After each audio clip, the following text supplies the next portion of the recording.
Hello students, not for profit organisation में आज हम क्वेश्चन लेंगे जिसमें आपको इनकम एक्सपेंडिचर अकाउंट के साथ साथ बैलेंस शीट भी बनानी है, क्लोजिंग बैलेंस शीट।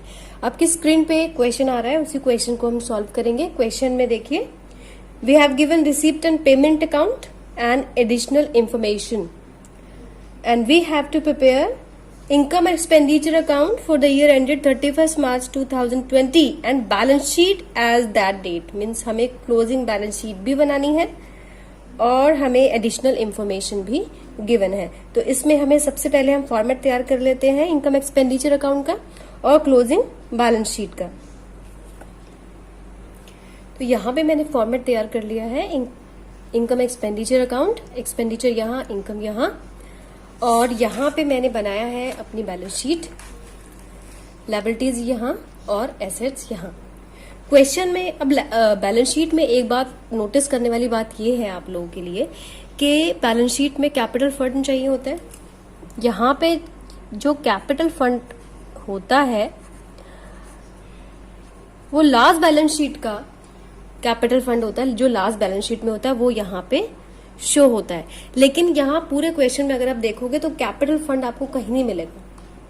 इसलिए इसका मतलब ये हुआ कि ये कैपिटल फंड भी हमें फाइंड आउट करना है और ये हमें मिलेगा लास्ट ईयर की बैलेंस शीट से। इसका मतलब ये हुआ कि वर्किंग नोट में हमें ये कैपिटल फंड निकालने के लिए बैलेंस शीट बनानी होगी, ओपनिंग बैलेंस शीट जिसे हम कहते हैं। लेकिन ये वर्किंग नोट का आपका पार्ट है, ठीक है।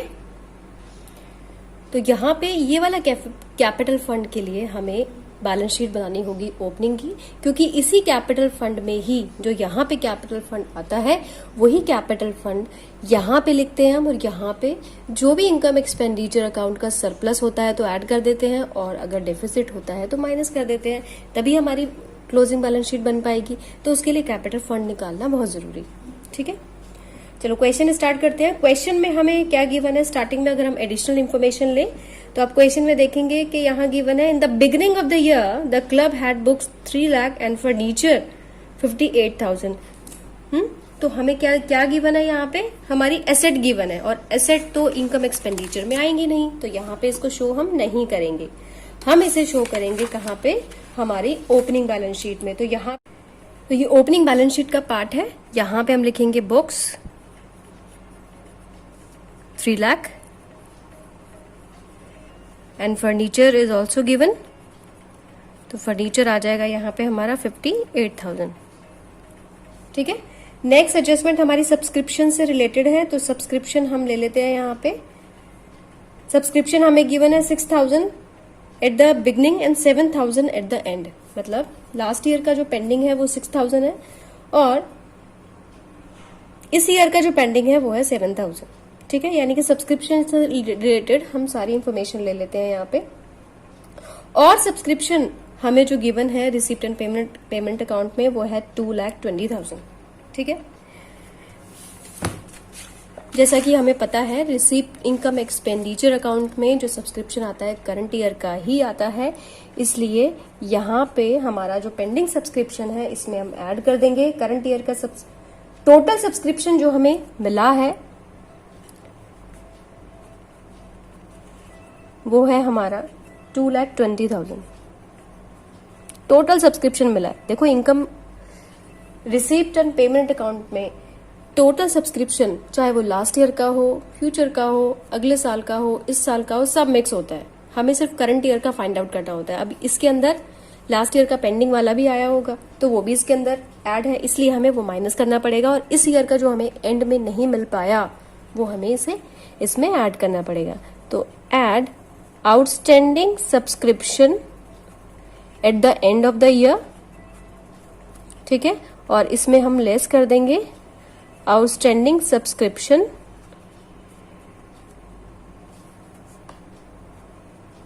ओपनिंग, ठीक है। तो हमें ये गिवन है हमारी एडजस्टमेंट में, एडिशनल इंफॉर्मेशन में 6,000 स्टार्टिंग में जो हमें गिवन है इसको हम लेस कर देंगे और यहाँ पे हमारा 7,000 इसी ईयर का है जो हमें नहीं मिल पाया वो हम यहाँ लिखेंगे, ठीक है। तो दोनों को ऐड करके इसको हम माइनस कर देंगे तो ये आ जाएगा हमारा 2,21,000, ये क्लियर है? हाँ, अब बात आती है बैलेंस शीट की। तो बैलेंस शीट में सब्सक्रिप्शन जो हमें नहीं मिल पाया वो हमारी एक तरीके से एसेट होती है, इसलिए ओपनिंग आउटस्टैंडिंग सब्सक्रिप्शन यहां पे आएगा। सब्सक्रिप्शन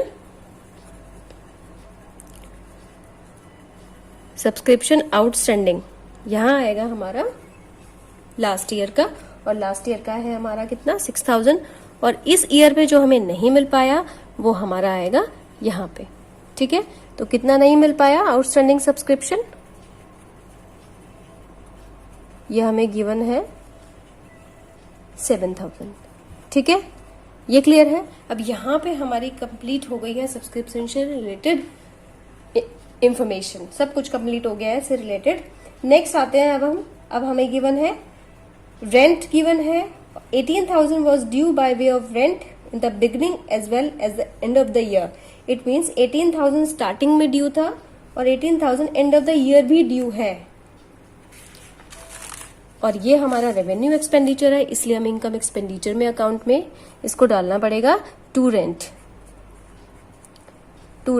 टोटल हमने जो रेंट पे किया है, देखो आप रिसीप्ट एंड पेमेंट अकाउंट में है 86,100, और 86,100 ये वो अमाउंट है जो हमने टोटल पे किया है, भले ही वो लास्ट ईयर का हो।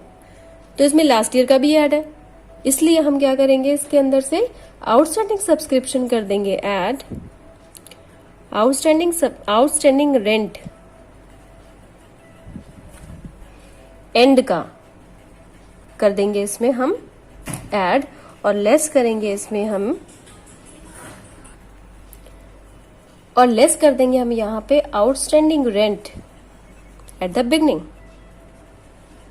ठीक है, क्योंकि बिगनिंग का इस ईयर से रिलेट नहीं करता, इसलिए हम यहां पे कर देंगे माइनस। और ये दोनों ही 18,000 ही गिवन है कि भाई 18,000 स्टार्टिंग में और 18,000 एंड में। ठीक है, तो हमारा आंसर यही आ जाएगा 86,100। ठीक है, नेक्स्ट आ जाते हैं। नेक्स्ट एडजस्टमेंट हमारी है right of 5,000 from furniture and 30,000 from books. It means ये हमें डेप्रिसिएशन गिवन है। लास्ट क्लास में मैं बता चुकी हूं आपको, एसेट के आइटम बैलेंस शीट में ही आते हैं, लेकिन उसके ऊपर जो डेप्रिसिएशन चार्ज होता है, सेल परचेज में जो प्रॉफिट और लॉस होता है, वो इनकम एक्सपेंडिचर अकाउंट में आता है। तो सीधी सी बात है कि यहाँ पे हमारा डेप्रिसिएशन आएगा। ठीक है, तो डेप्रिसिएशन हम यहाँ लिख लेते हैं, टू डेप्रिसिएशन। और डेप्रिसिएशन किस किस पर डेप्रिसिएशन है? डेप्रिसिएशन है बुक्स पर और है फर्नीचर पे, और ये अमाउंट हमें गिवन है। ठीक है, 5,000 एंड 30,000।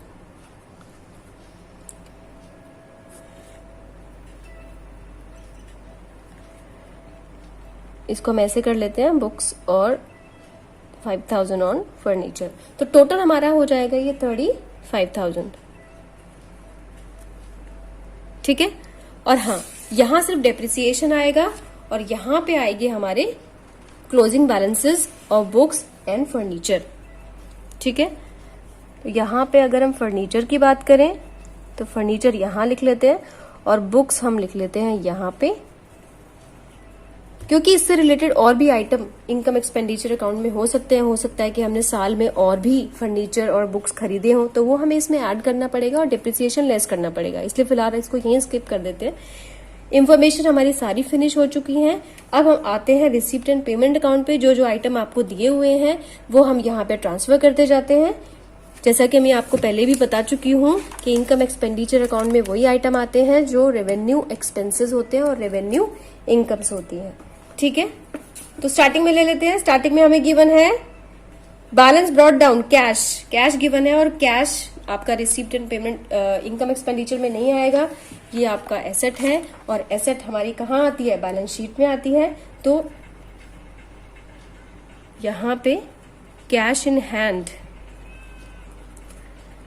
हैंड हमारा आएगा 1,41,300, और ये ओपनिंग बैलेंस है। Next item is entrance fees, और एंट्रेंस फीस क्या चीज है हमारी? लास्ट क्लास में बता चुकी हूं मैं आपको, ये है हमारा revenue income.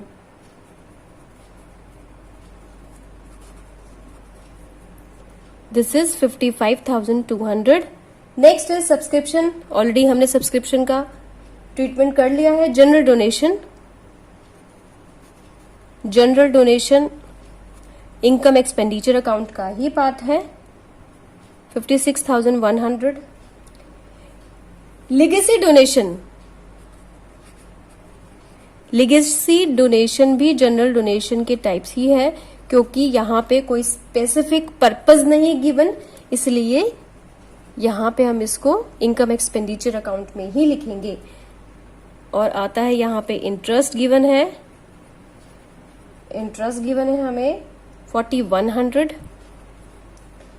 Then surplus from cultural programme, surplus from cultural programme given है, और ये भी हमारा रेवेन्यू आइटम है।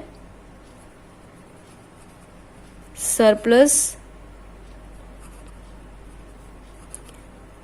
Surplus from cultural programme, cultural programme, ठीक है।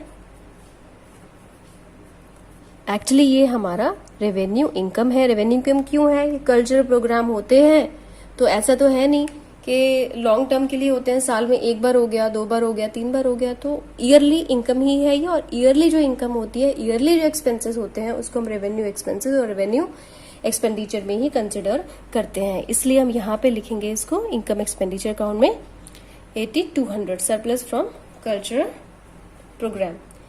अब आ जाओ आप पेमेंट साइड में। पेमेंट साइड में रेंट का ट्रीटमेंट हम ऑलरेडी कर चुके हैं। सैलरीज हमें लेना पड़ेगा यहाँ पे। सैलरीज 1,09,000। और है हमारा इलेक्ट्रिसिटी चार्जेस, 2 इलेक्ट्रिसिटी चार्जेस, ये हमें गिवन है 6,200। और हमें गिवन है जनरल एक्सपेंसेस, 2 जनरल एक्सपेंसेस, और जनरल एक्सपेंसेस भी हमारा रेवेन्यू एक्सपेंसेस है, ये आएगा 12,500 हमारा debit side. Then here is given books, और बुक्स जो है हमारी वो हमारा रेवेन्यू एक्सपेंडिचर नहीं है, ये हमारी एसेट है, और एसेट में ये हमारा यहाँ पे ऐड हो जाएगा। तो बुक्स हमें टोटल स्टार्टिंग में कितनी गिवन थी? 3 लाख गिवन थी हमें स्टार्टिंग में, और हमने और परचेज की है बुक्स, परचेज की है। यहाँ पे कितनी बुक्स परचेज की है भाई? एडिशनल हमने 31,200 इसमें ऐड हो जाएगा, ठीक है। अच्छा, नेक्स्ट है हमारा ऑफिस एक्सपेंसेस, और ऑफिस एक्सपेंसेस जनरल एक्सपेंसेस हैं हमारे, वो भी हमारा इनकम एक्सपेंडिचर अकाउंट में ही आएगा, ठीक है। How much it is? It is 45,000, it is 45,000, ठीक है। फिर आता है इन्वेस्टमेंट, और इन्वेस्टमेंट भी हमारा एसेट में ही काउंट होता है। ये हमारा एक्सपेंडिचर नहीं है, रेवेन्यू एक्सपेंडिचर नहीं है, ये इन्वेस्टमेंट है जो कि लॉन्ग टर्म के लिए होती है, और ये पार्ट है हमारी बैलेंस शीट का इन्वेस्टमेंट, ठीक है। और इन्वेस्टमेंट हमें कितनी गिवन है? 1,40,000, ठीक है। अब हमने यहाँ पे सारे item receipt and payment account के ले लिए हैं, लेकिन एक चीज हमारी रह गई है जो कि हमें लगाना है डेप्रिसिएशन 5,000 और 30,000।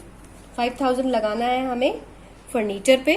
फर्नीचर हमारा स्टार्टिंग में है 58,000, यहाँ पे हमने लगाएंगे डेप्रिसिएशन, और डेप्रिसिएशन है हमारा 5,000, तो ये आ जाएगा आपका 53,000। नेक्स्ट जो गिवन है हमें फर्नीचर पे, जो फर्नीचर का डिप्रिसिएशन हो गया, बुक्स पे 30,000 डिप्रिसिएशन लगा है, तो यहाँ पे हम लगाएंगे, यहाँ पे भी डिप्रिसिएशन लगाएंगे, बुक्स की वैल्यू यहाँ पे कम हो जाएगी और डिप्रिसिएशन लगाया जाएगा 30,000, और टोटल जो वैल्यू निकल के आएगी वो होगी आपकी भाई बुक्स एंड में कितना आपका बचा है, ठीक है। तो आपको बुक्स का कभी भी निकालना हो तो opening plus purchases less depreciation if it is given, ठीक है। तो ये आ जाएगा आपका, सिंपल कैलकुलेशन है इसकी, 3,01,200, ठीक है। अब हमारा ऑलमोस्ट सारा क्वेश्चन ये कंप्लीट हो गया। अब हमें सिर्फ बैलेंसेस निकालने हैं और अपना फाइनल करनी है सारी चीजें। कैसे करेंगे हम? सबसे पहले तो हम इनकम एक्सपेंडिचर अकाउंट में देखेंगे कि हमारी ये वाली साइड ज्यादा है, इनकम साइड ज्यादा है या एक्सपेंडिचर वाली साइड ज्यादा है। If income is excess over the expenditure then there will be surplus. तो यहां पे आप लिखोगे सरप्लस। और अगर आपका एक्सपेंडिचर एक्सेस है इनकम से तो आपका आएगा, सिंपल सी बात है, डेफिसिट आएगा। तो यहां पे हम टोटल कर लेते हैं। टोटल आपका आ रहा है यहां पे 3,94,600 और यहां पे हमारा आ रहा है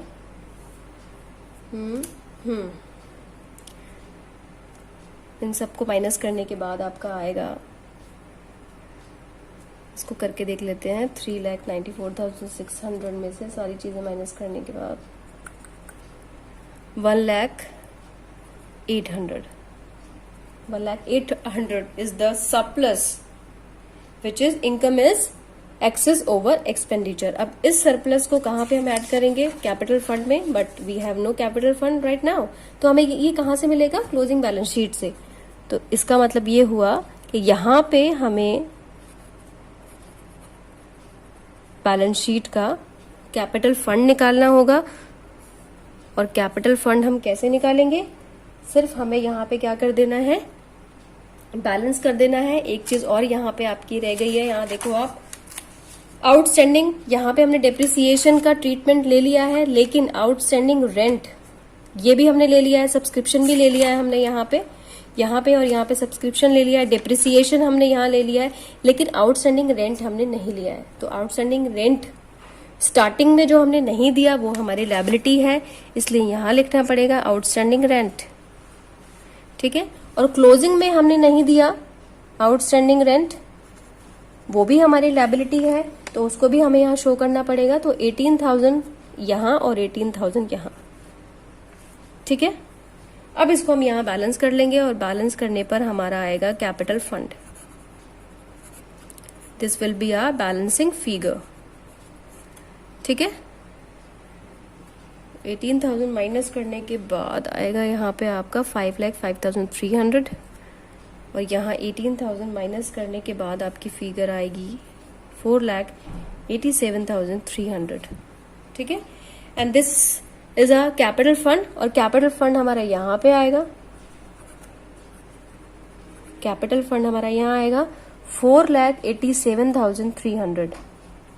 जैसा कि मैंने आपको बताया, अगर सरप्लस होता है तो हम यहाँ पे ऐड कर देते हैं और सरप्लस ही हुआ है हमारा। और सरप्लस कितना है हमारा? 1,08,000। तो 1,08,000 यहाँ पे हम ऐड करेंगे और टोटल हमारा कैपिटल फंड हो जाएगा यहाँ पे 5,88,100। Is it clear? यहाँ पे सारी फिगर अब क्लियर हो गई है। सरप्लस हमने ऐड कर दिया है, कैपिटल फंड हमने ओपनिंग बैलेंस शीट से फाइंड आउट किया है, कैश बैलेंसेस भी लिखना है हमें यहाँ पे, कैश एट बैंक और कैश इन हैंड जो भी आपको गिवन है। Cash in hand 61,900 and 43,000। ठीक है। इन सबको हम टोटल कर लेते हैं और देखते हैं हमारा आ रहा है या नहीं। तो दोनों साइड हमारी यहाँ पे टैली हो गई है।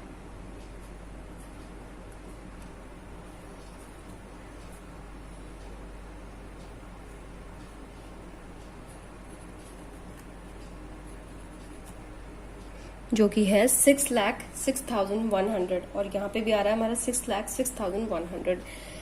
तो कैपिटल फंड में सरप्लस हमने ऐड किया है और टोटल बैलेंस शीट हमारी टैली हो गई है। इट मीन्स हमारा क्वेश्चन एकदम ठीक हुआ है।